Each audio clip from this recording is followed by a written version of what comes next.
और ये तो साफ हो चुका है कि इजराइल किसी भी हालत में हमास को छोड़ेगा नहीं। लेकिन दिक्कत अब ये आ रही है कि हमास के चक्कर में फिलिस्तीनी बुरी तरह से जंग में मारे जा रहे हैं। पिछले 24 घंटे में इजरायली सेना ने मध्य गाजा में इतने भीषण हमले किए हैं कि पूरा सेंट्रल गाजा कब्रिस्तान बन गया है। देखिए रिपोर्ट।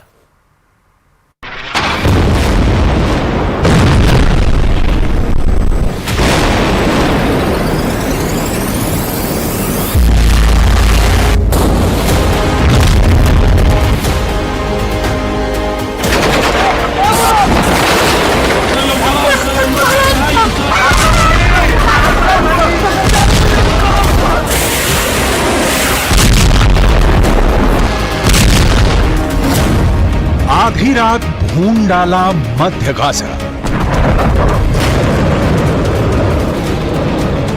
गाजा और रफा में इजरायली सेना इस वक्त वही कर रही है जिसकी धमकी प्रधानमंत्री नेतन्याहू ने दी थी।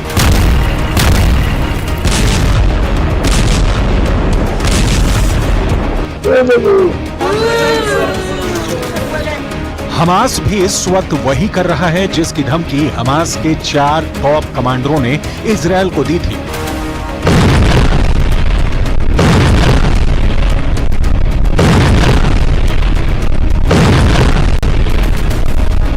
पिछले 24 घंटे में गाजा में ऐसा युद्ध शुरू हो चुका है जिसकी उम्मीद ना तो ईरान ने की थी और ना ही कतर और मिस्र ने।